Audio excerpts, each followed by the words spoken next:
Good morning, everyone. Today we are going to study Lorentz force and some other topics related to magnetic effect of current. So first is Lorentz force. In previous lecture we have studied about magnetic Lorentz force. Means a particle moving in a magnetic field experiences some kind of force, and that force is called magnetic Lorentz force. But here we are going to study when the charged particle moves in a region where both electric and magnetic fields are present. So, the total force experienced by a charged particle moving in a region where both electric and magnetic fields present, then that force is called Lorentz force. So here it is not magnetic Lorentz force, here it is only Lorentz force. So what is it? See, when a charged particle moves in an electric field, then whether it moves or not, it is static also. Means when in an electric field a charged particle is present, that charged particle experience a electrostatic field or an electric field. ये हमने पढ़ा था अपने first chapter में. So a charge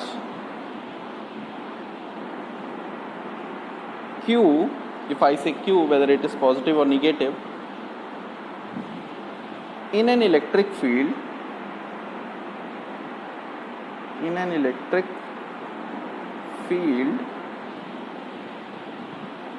मान लीजिए वो electric field E vector है, experiences the electric force. How much? Electric force, how much?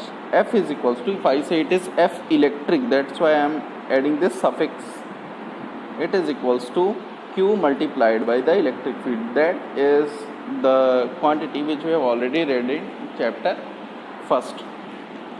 Now when this charge is moving in a magnetic field, we have studied that in our previous lecture, that magnetic Lorentz force.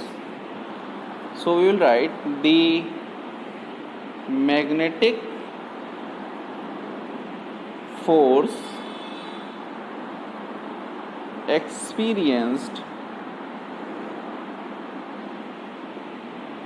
by the charge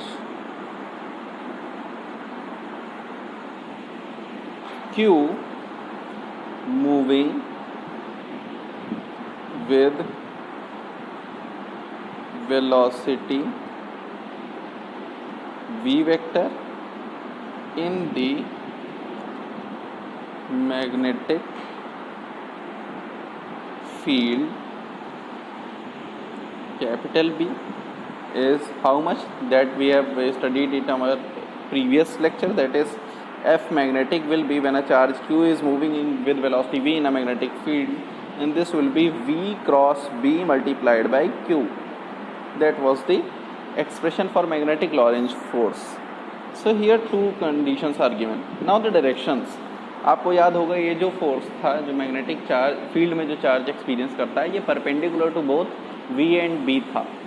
Now as we know the direction of electric field, so force here I am writing about the direction. Force acts, this electrostatic force or the electric force due to electric field acts in the direction of field, है ना, direction of field E. आपको याद हो, अगर positive charge है तो field electric field के negative दिशा की तरफ अट्रैक्ट होगा, और अगर निगेटिव चार्ज हो तो इलेक्ट्रिक फील्ड के पॉजिटिव की तरफ अट्रैक्ट होगा.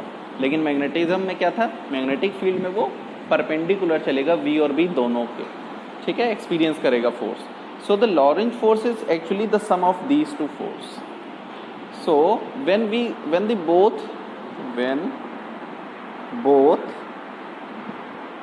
fields are acting simultaneously,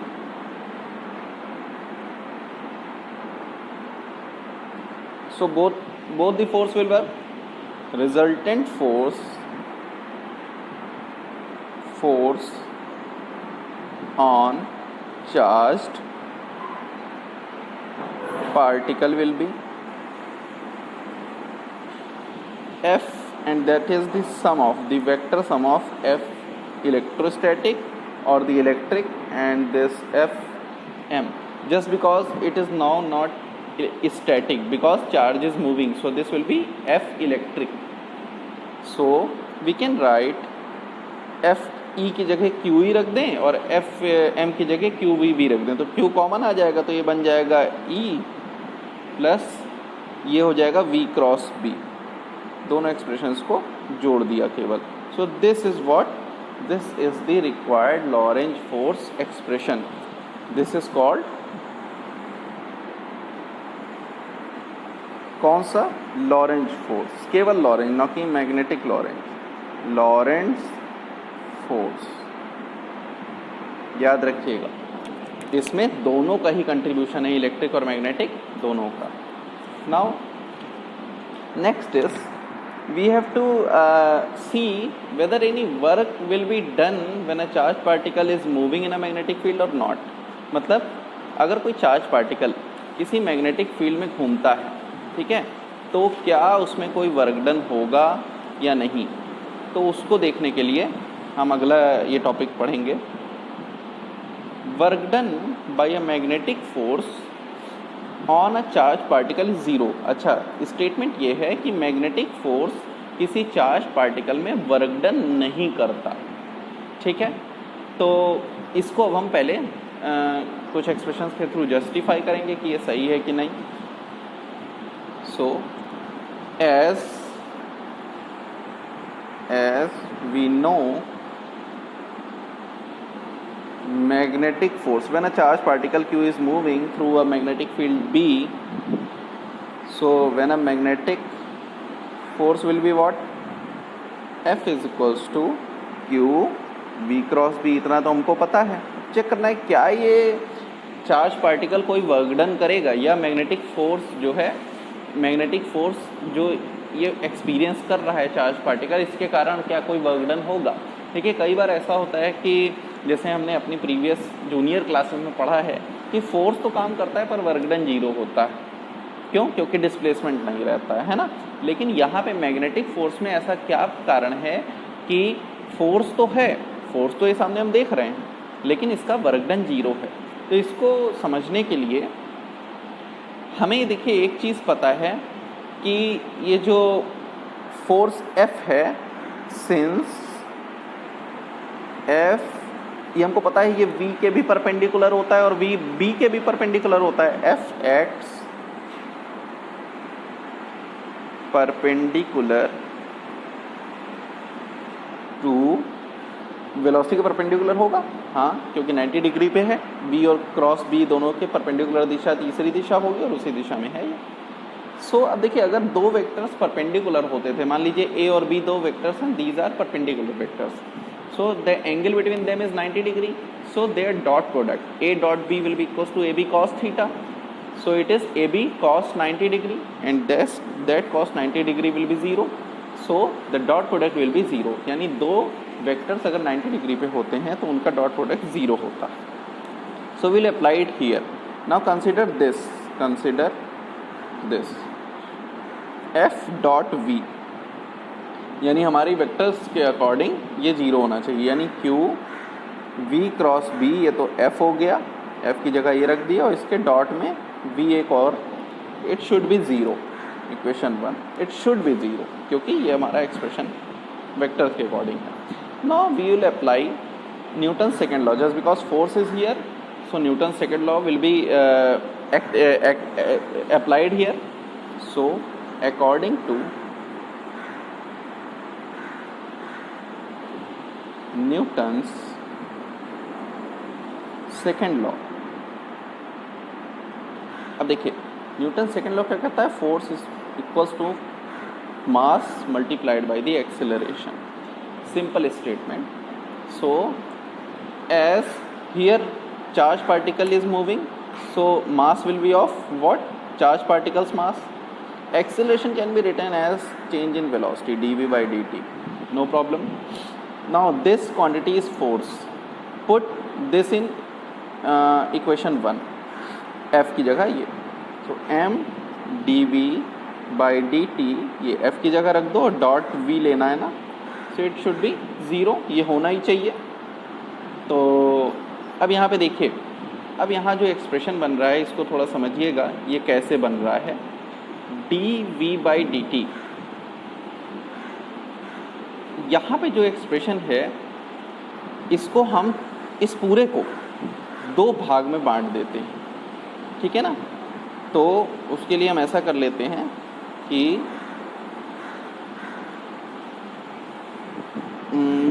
m d ये जो dv by dt dot v, ठीक है ना, और plus v dot dv by dt, यानी एक को मैंने दो बार लिख लिया, ठीक है. अब अगर हम इसके दोनों को आधा आधा यानी दोनों को हाफ पार्ट में बांट दिया है, हाफ इधर हाफ इधर, तो ये बन जाएगा एक सिंगल ये वाला, ठीक है. लेकिन यहाँ पे देखिए a dot b is equal to b dot a, ये कॉन्सेप्ट यहाँ पे अप्लाई किया है. हाफ हाफ दोनों में कर दिया तो ये फुल 1 बन गया और बाहर m मल्टीप्लाई तो है ही. अब देखिए 1/2 मैंने कॉमन ले लिया तो ये बन गया m/2, ये बन जाता है dv बाई dt डॉट भी. देखिए कुछ नहीं किया था, ये ऐसा समझ लीजिए कि मान लीजिए a लिखा हुआ है, m a लिखा है, तो मैंने इसको क्या किया, m नहीं ये अलग m a लिखा है तो इसको मैंने m a/2 प्लस a/2 कर दिया, ठीक है ना. और फिर उसके बाद 1/2 कॉमन ले लिया तो m2 a plus a type नज़र आ रहा है, ठीक है ना. तो ये वही चीज़ है, लेकिन यहाँ पे a की जगह dv by dt dot v और v dot dv by dt expression हम बनाना चाहते थे. देखिए a डॉट b हमेशा v डॉट a के बराबर होता है, ये कॉन्सेप्ट भी यहाँ पे यूज़ हुआ है. तो हम इसको लिख सकते हैं plus v dot dv by dt, it should be 0. So we can say that it is m/2. सी एक बार इस वाले मान लीजिए यहाँ पे दो v हैं, देखिए यहाँ भी वेक्टर होना चाहिए और यहाँ भी वेक्टर होना चाहिए. एक बार मान लीजिए यहाँ दो v होते हैं, हम ऐसा लिख सकते हैं क्या, d by d t of v dot v लिख सकते हैं क्या. देखिए एक बार dv बाई डी टी तो ये वाला v बाहर, एक बार ये वाला v बाहर रखना है तो d by d t of v, यानी एक बार d बाई डी टी इस पूरे के कॉम्बिनेशन ही ये है. तो मैंने इस वाले को शॉर्ट फॉर्म में ये लिख दिया कि मतलब अगर हम डेरिवेटिव लें v डॉट v का तो यही एक्सप्रेशन आएगा, क्योंकि एक बार इस वाले v को बाहर लेके इसका डेरिवेटिव लेंगे, फिर डॉट करेंगे, फिर एक बार ये लेफ्ट वाले को बाहर लेंगे तो राइट वाले का dv बाई डी टी करेंगे और बीच में डॉट लगाएंगे, तो कोई प्रॉब्लम नहीं होनी चाहिए. It should also be equals to 0. Now this m/2 will be here. Here it is v dot v. Same vectors का जब a dot a होता है तो आपको वेक्टर्स अलजेब्रा में बताया गया है a dot a should be equals to a square, जहाँ मैग्नीट्यूड केवल बचता है दो वेक्टर्स का. अगर हम डॉट प्रोडक्ट लेते हैं सेम वेक्टर्स का तो it will be v square only, ठीक है. और बाहर ये d बाई डी टी तो रहेगा ही, ठीक है, d बाई डी टी. तो इस d बाई डी टी को अब हम बाहर ले लें, m/2 ये कांस्टेंट है, इसको हम अंदर देखिए, कांस्टेंट अगर डेरिवेटिव के अंदर जाए या बाहर जाए कोई फ़र्क नहीं पड़ता. ये d बाई डी टी यहाँ पे है तो d, इसको मैं साफ से लिख दे रहा हूँ, d by d t m/2 v square it is equals to 0. तो ये एक्सप्रेशन बना. अब d बाई डी टी ये कांस्टेंट एक नंबर है, नंबर को अंदर भी मल्टीप्लाई कर सकते हैं, तो इसको ये बन गया d by d t of half m v square, ये लिख सकते हैं. ये हाफ एम वी स्क्वायर क्या है, kinetic energy, change in kinetic energy. अगर आपको वर्क एनर्जी थ्योरम याद हो तो उसका स्टेटमेंट था the change in kinetic energy is equal to the work done on the particle by the net force, ठीक है. मतलब वर्क एनर्जी थ्योरम का ये कॉन्सेप्ट था कि चेंज इन काइनेटिक एनर्जी ही क्या होता था, वर्क डन होता था. लेकिन यहाँ चेंज इन काइनेटिक एनर्जी कौन शो कर रहा है, d बाई डी टी और काइनेटिक एनर्जी, यानी चेंज इन काइनेटिक एनर्जी क्या है, 0 है. और चेंज इन काइनेटिक एनर्जी क्या होता था, वर्क डन होता था. तो यानी वर्क डन क्या हो गया, 0 हो गया. तो यहाँ हम लिख सकते हैं d बाई डी टी, इसको हम किसका लिख सकते हैं, k का. और यहाँ k क्या कह दिया, हाफ एम वी स्क्वायर. ये क्या है, काइनेटिक एनर्जी,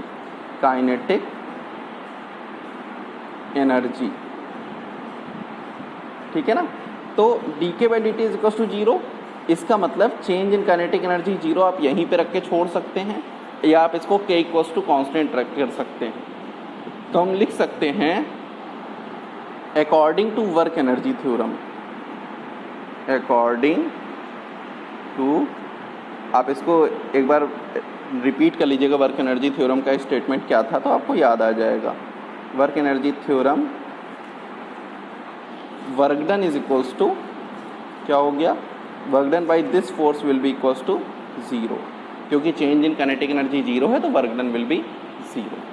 तो ये हमें यहाँ पे प्रूफ करना था कि ये जो मैग्नेटिक फोर्स है ये कोई वर्क डन नहीं करता, ठीक है, ये केवल फोर्स अप्लाई कर रहा है, और ऐसा एक्सप्रेशन है कि वर्क डन ज़ीरो है।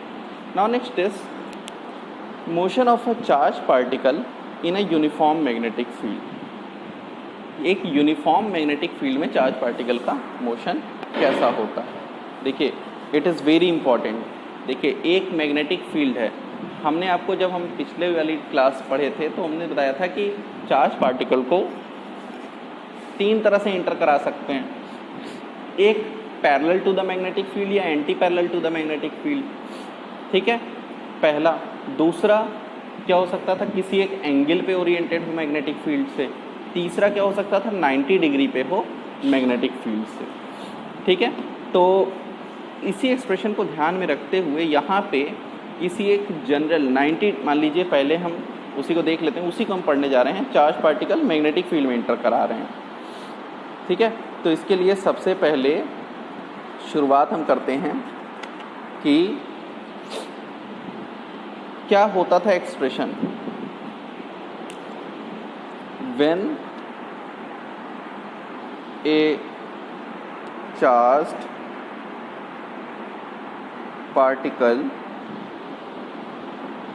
Q enters with velocity v in a magnetic field B, इसमें इंटर करता है तो फोर्स कितना लगता है उस चार्ज पार्टिकल के, Q V क्रॉस B, है ना। इसको इक्वेशन 1 लिख लीजिए। इसी को हमने q v b sine theta कहा था, अगर थीटा एंगल बना रहा हो तो, वी और बी के बीच का एंगल अगर थीटा हो तो। अब यहाँ पे मैंने आपको केसेस समझाए थे, तो पहला क्या है, व्हेन इनिशियल वेलोसिटी, मान लीजिए हम पैरेलल एंट्री कर रहे हैं, यानी इधर से इधर ऐसे पेन की दिशा में मैग्नेटिक फील्ड है और इसी दिशा में हम पार्टिकल लेके जा रहे हैं, या इसकी उल्टी दिशा में लेके आ रहे हैं, यानी पैरेलल और anti parallel. Velocity is parallel और एंटी पैरेलल, बात एक ही है, 0 डिग्री या 180 degree. So theta will be 0 degree और 180 degree. So f will be f q v b sine 0 degree, अगर हम लेके चलते हैं 180 भी वही है और वो भी वही है, 0 भी। So the charge particle will, अब देखो यहाँ पे फोर्स इज इक्वल्स टू 0। अच्छा, अगर फोर्स नहीं होता था तो एक्सेलरेशन नहीं होता, एफ इक्वल्स टू एम है, एक्सेलरेशन नहीं होता, और एक्सेलरेशन नहीं होता तो जिस वेलोसिटी से बॉडी मूव करती है उसी वेलोसिटी से मूव करती रह जाती है बिना इधर उधर डिफ्लेक्ट हुए। इसका मतलब बहुत आसान है, ये था मैग्नेटिक फील्ड, ऐसे मान लो मैग्नेटिक फील्ड की दिशा थी, ठीक है।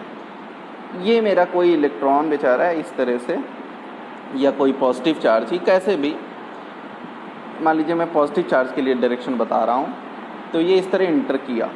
अब उसके ऊपर कोई फोर्स नहीं लगेगा क्योंकि फोर्स तो 0 है, तो वो सीधा अपनी जिस वेलोसिटी से, मान लीजिए v वेलोसिटी से इंटर किया था तो v वेलोसिटी से ही पार करता, v वेलोसिटी, ना कोई एक्सेलरेशन ना कोई डी एक्सेलरेशन, सीधे सीधे जाना चाहिए, ठीक है। तो किसी भी तरह का उसको फोर्स नहीं फील होगा, charge particle will continue to move along the line of force, ठीक है ना। Charged particle will continue to move along line of force। यहाँ तक तो ठीक था। अब इसके बाद देखिए सेकेंड केस हमारा इंटरेस्टिंग है। When the initial velocity, when initial, देखिए मैं बार बार लिख रहा हूँ, इनिशियल यानी एंट्री वाली velocity, initial velocity is perpendicular. मैंने आपको बताया था परपेंडिकुलर केस में फोर्स मैक्सिमम हो जाती है, QVB हो जाता है लास्ट क्लास में, perpendicular to the magnetic field. अब देखिए इसको केस को बनाने के लिए मैं आपको फिगर समझाता हूँ। देखिए ये है हमारा मैग्नेटिक फील्ड। क्रॉस बनाने का मतलब ये कहाँ है, प्लेन के यानी पेपर के प्लेन के अंदर, यानी तीर परपेंडिकुलरली प्लेन के पेपर के अंदर जा रहा है, यानी मैग्नेटिक फील्ड की डायरेक्शन क्या है, into the plane of the paper. This is the direction of magnetic field. Now as it is magnetic field B vector, now one charge is moving inside। मान लीजिए चार्ज हमारा किसी भी एक direction से, आप मान लीजिए मैंने कहा चार्ज ये यहाँ नीचे से ऐसे इंटर किया, किस वेलोसिटी से, यहाँ आते आते ये चार्ज मान लीजिए यहीं से शुरू हुआ था field, Q charge V velocity से इंटर किया, ठीक है, इस दिशा में। अब देखिए उसके साथ क्या होगा, V वेलोसिटी की दिशा ऐसे थी, यानी इनिशियल वेलोसिटी की डायरेक्शन ऐसे थी, फील्ड अंदर की ओर। अब ये जो एक्सपीरियंस, ये जो फोर्स एक्सपीरियंस करेगा, ये किस उससे गवर्न होगा, पॉजिटिव चार्ज है ना हमारा, तो फ्लेमिंग का लेफ्ट हैंड रूल लगाइए। लेफ्ट हैंड रूल लगाने के लिए जैसे ये उंगलियां हैं, उंगलियों ये जो फोर फिंगर है इसको अंदर की ओर प्लेस करिए, ठीक है, अंदर की ओर यानी प्लेन ऑफ द पेपर के अंदर। तो जब हम ऐसे करते हैं और फिर उसके बाद जो मिडिल फिंगर है आप उसको खुद करते रहिएगा इस वीडियो को देखते वक्त, ठीक है, लेफ्ट हैंड लेना है, फोर फिंगर को into the plane of the paper perpendicular रखना है और मिडिल फिंगर को वेलोसिटी की डायरेक्शन में रखना है, ठीक है। तो फोर्स किधर आएगा, अंगूठे की तरफ, यानी ये कुछ ऐसा नज़र आएगा। ये मेरी उंगलियां थी 90 डिग्री, मैंने इसको अंदर प्लेस किया तो ये अंगूठा की तरफ अंदर, यानी फोर्स किधर होगा, जब वेलोसिटी इधर तो और परपेंडिकुलर नीचे तो फोर्स इधर की ओर, ठीक है ना, ये हमारे फोर्स की दिशा होगी, यानी इधर। अब लेकिन देखिए जैसे ही यानी चार्ज अंदर आएगा और सेंटर की तरफ ये ऐसे फोर्स बाएं तरफ इसको डिफ्लेक्ट करेगा तो चार्ज अंदर आते आते थोड़ा सा मुड़ जाएगा, यहाँ पहुँचेगा, यहाँ फिर उसको अंदर फोर्स फील होगा, यहाँ थोड़ा सा और अंदर घूमेगा, ऐसे ऐसे चार्ज जो है एक सर्कुलर पाथ पे ऐसे घूमने लगेगा, घूम जाएगा। यानी मैग्नेटिक फील्ड जो है वो चार्ज पार्टिकल को, ये जो अगर 90 डिग्री पे इंटर कर रहा है पार्टिकल तो उसको घुमा रहा है सर्कुलर पाथ में, यानी हर बार फोर्स किधर लग जा रहा है, जब यहाँ पहुँचता है तो फोर्स सेंटर की तरफ, यहाँ पहुँचता है तो फोर्स सेंटर की तरफ। ऐसा क्यों हो रहा है, लेफ्ट हैंड से आप खुद करके देखिएगा कि जब इंटर ऐसे करते हैं कि उंगलियाँ प्लेन के अंदर हो और मिडिल फिंगर जो हो वो हमारे वेलोसिटी की डायरेक्शन में हो तो फोर्स हमेशा इनसाइड, ऐसे यहाँ पहुँचा चार्ज तो अंदर की तरफ, यानी हर बार फोर्स किधर की तरफ ओरिएंटेड है, एक कोई सेंटर पॉइंट है उसकी तरफ। तो अब देखिए फोर्स किधर की तरफ लग रहा है, इस केस में जब 90 डिग्री इंटर किए थे तो सेंटर की तरफ, यानी हमने एंट्री ही मैग्नेटिक फील्ड के 90 डिग्री पे की थी। सो फोर्स लगेगा कितना, as theta is equals to 90 degree, f will be equals to QVB only, है ना। This force will act but direction governed by which one, direction governed by left hand rule, left hand rule, which one, Fleming's left hand rule। अब देखिए यहाँ पे आपने ये पाया कि ये जो फोर्स है ये ऐसे गोल घुमा रहा है पार्टिकल को, हर बार सेंटर पे लग जा रहा है, सेंटर की ओर, एक सर्कुलर पाथ के सेंटर की ओर लगने वाला फोर्स, कौन सा फोर्स हमने पढ़ा है, उसको कहते हैं सेंट्रीपिटल फोर्स। फोर्स कंटिन्यूसली, अपने केस में continuously deflects the particle sideways, side से डिफ्लेक्ट कर रहा है और किधर की तरफ, सेंटर की तरफ। मैग्नेटिक फोर्स किधर काम कर रहा है, प्रोवाइड्स सेंट्रीपिटल फोर्स प्रोवाइड कर रहा है, पीटल फोर्स, ठीक है। अब ये सेंट्रीपिटल जो फोर्स प्रोवाइड कर रहा है, यानी मान लीजिए अगर वो रेडियस जिसने बनाया, ये डिपेंड करता है कि कितने मैक्सिमम वेलोसिटी कितनी है, मैग्नेटिक फील्ड कितना है, तो mv, मान लीजिए r रेडियस का पाथ उसने बना दिया, तो mv²/r centripetal force, v velocity centre किया, m मास का पार्टिकल, r रेडियस का उसने पाथ बनाया, तो ये किसके बराबर होगा, वो जो फोर्स काम कर रहा था उसी फोर्स ने तो ये फोर्स प्रोवाइड किया है, यानी magnetic force QVB। So this will be expression. Now we can say that R will be equals to mv upon qb, यानी हमें ये पता चल गई कि अगर m मास का पार्टिकल v वेलोसिटी से q चार्ज है उस पार्टिकल का, b मैग्नेटिक फील्ड में इंटर करता है, तो वो कौन सा पाथ ले लेगा, ऐसा सर्कुलर पाथ पे घूमने लगेगा जिसका रेडियस r होगा। अब अगर चूंकि वो चक्कर काटने लग गया, देखिए कितना इंटरेस्टिंग है, 90 डिग्री से एंटर किया मैग्नेटिक फील्ड के और पार्टिकल कैसे गोल गोल चक्कर काटने लग गया, ठीक है, किस रेडियस पे, आर रेडियस पे। आर रेडियस क्या है, mv/qb, ठीक है। तो ये सर्कुलर ऑर्बिट पे घूमने लग गया। अब देखिए इसका पीरियड ऑफ रेवोल्यूशन निकाल सकते हैं।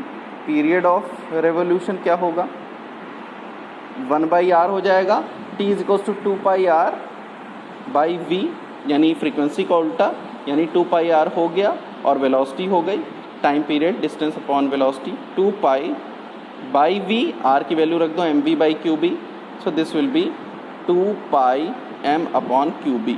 ये तो पीरियड हो गया। फ्रीक्वेंसी ऑफ रेवोल्यूशन अगर निकालना हो, frequency will be equals to 1/t, f से रिप्रेजेंट कर दो 1/t, it is equals to qb/2πm, यानी इस फ्रीक्वेंसी से चक्कर लगाने लगेगा वो पार्टिकल, ठीक है। यानी जब पार्टिकल 90 डिग्री पे इंटर करता है तो काफ़ी इंटरेस्टिंग बिहेवियर शो करता है, जो कि राउंड वो सर्कुलर पाथ पे घूमने लगता है। ऐसा क्यों हुआ, लेफ्ट हैंड फ्लेमिंग्स रूल के कारण। उसको आप रिपीट करिएगा। ये जो फ्रीक्वेंसी है जिससे वो चक्कर काटने लगा, इसको कहते हैं, this frequency is called cyclotron frequency. Frequency is called cyclotron frequency, alright, cyclotron frequency. इसका एक्सप्लिकेशन कहाँ पड़ता है, पार्टिकल एक्सेलरेटर में इसका इस्तेमाल होता है। आगे हम देखेंगे पार्टिकल एक्सेलरेटर क्या होता है। Alright, thank you.